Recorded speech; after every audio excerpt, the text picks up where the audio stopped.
नमस्कार मित्रों। आज हम बात करेंगे कि अभी अभी जो लोकसभा चुनाव 2024 के संपन्न हुए हैं और केंद्र में मोदी के नेतृत्व में एनडीए की सरकार का गठन हो गया है।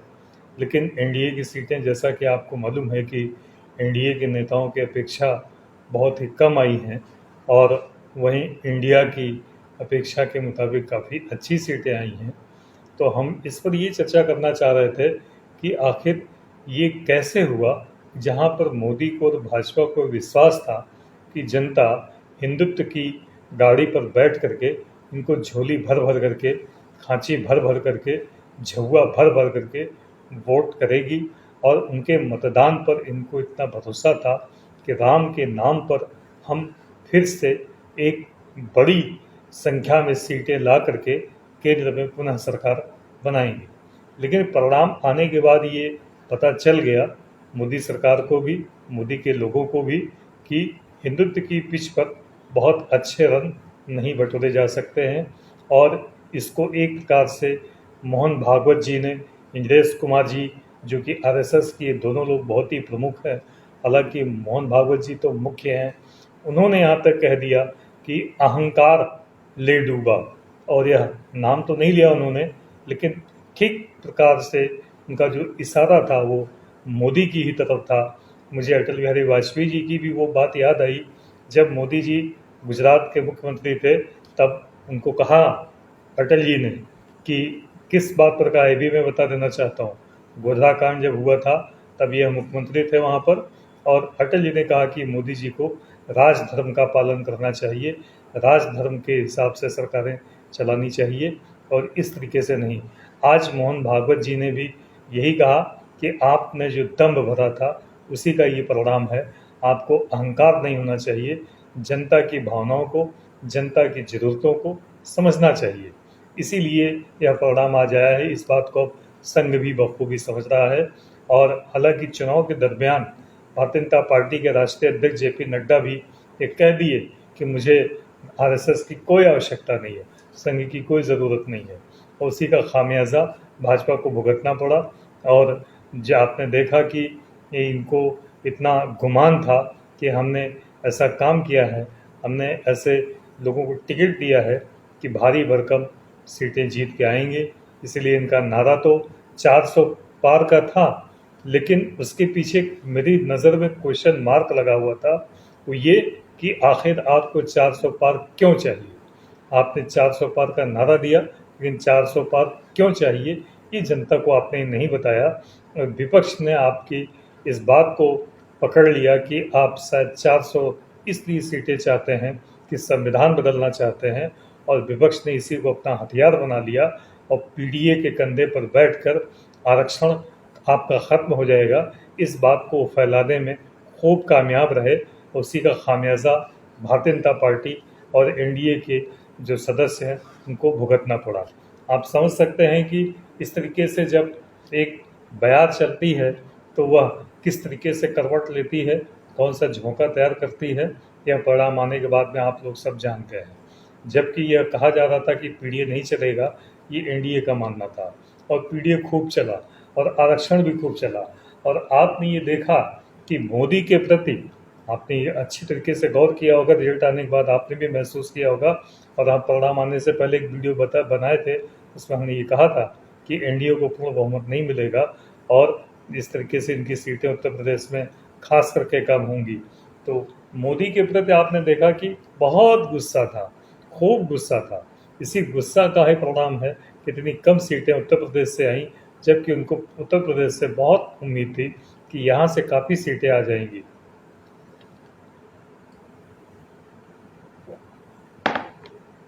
तो मोदी के प्रति गुस्सा खूब था, लेकिन वहीं जनता में असंतोष नहीं था। यदि असंतोष भी होता जिस तरीके से गुस्सा था, तो शायद यह तीसरी बार भारतीय जनता पार्टी के नेतृत्व में केंद्र में सरकार न बन पाती, ये मेरा दावा है।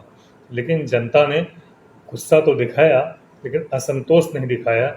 यही कारण रहा कि एन केन प्रकारेण फिर से ये दिल्ली की गद्दी पर शासन करने के लिए बैठ गए हैं।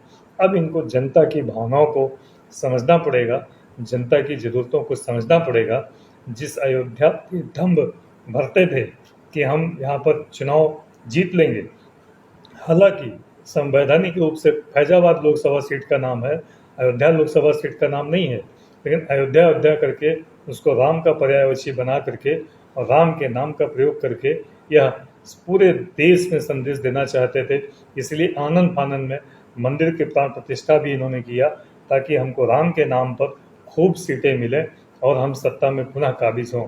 आपको याद होगा कि 2022 के चुनाव में भी मैंने ये बताया था कि अयोध्या की पर्टिकुलर जो विधानसभा सीट है वहाँ पर राम मंदिर तीर्थ के जो महासचिव हैं चंपत राय जी ने, उनसे मेरी व्यक्तिगत बात हुई थी।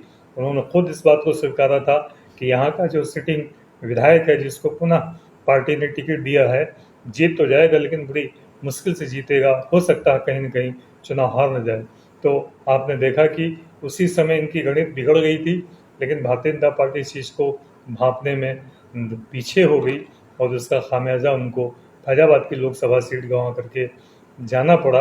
और अंततोगत्वा वह ज़्यादातर जो ठीकरा फोड़ा जा रहा है हार का, वो अयोध्या वासियों को उसका दोषी माना जा रहा है, जबकि अयोध्या वासी वहाँ पर मतदान किए हैं, भारतीय जनता पार्टी के पक्ष में किए हैं। लेकिन जब अयोध्या का प्राण प्रतिष्ठा हुआ था और मोदी का रोड शो निकला था, तब भी मैंने कहा था कि अयोध्या वासियों को आखिर क्या आपने दिया, क्योंकि अयोध्या वासियों को ना तो मेडिकल कॉलेज मिला, ना पॉलिटेक्निक मिला, ना IIT मिला, ना ITI मिली, ना तो वहाँ पे कोई हवाई अड्डा मिला। आपने एक हवाई पट्टी को एयरपोर्ट का नाम दे दिया और यही सब कारण रहे कि जनता को आपने बेवकूफ़ बना करके, जनता को आपने मूर्ख समझ करके, जनता को आपने लोक लुभावन राशन बांट करके और गैर ज़रूरतमंदों को भी आपने राशन दिया, किसान सम्मान निधि दी, आपने उज्ज्वला योजना दिया, आपने मकान दिया, आपने उसमें कोई ठीक से क्राइटेरिया नहीं बनाया, आपके लोगों ने आपको गुमराह किया, भारतीय जनता पार्टी के स्थानीय नेताओं ने भी आपको गुमराह किया। यही खामियाजा रहा कि आप पुनः अयोध्या की सीट से जो फैजाबाद लोकसभा सीट है वह नहीं जीत पाए और अयोध्या मंडल आपने पूरा अपने खाते में लाने में आप सफल नहीं रहे।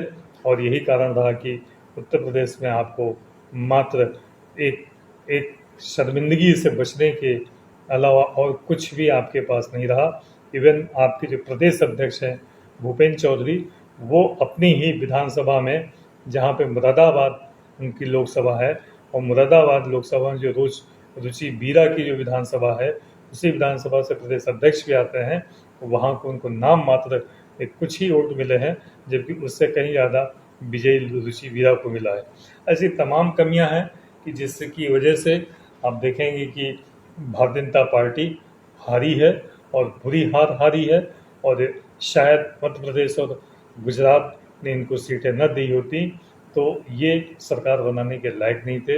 इनको जनता की जो मूलभूत सुविधाएं हैं, मूलभूत आवश्यकताएं हैं, बेरोजगारी है, ऐसी तमाम चीज़ों को इनको एक सर्च कर करके और जनता की अपेक्षा पर खड़ा उतरना पड़ेगा, तभी भविष्य में इनको कामयाबी मिलेगी। नमस्कार, पत्रकार JP शुक्ला।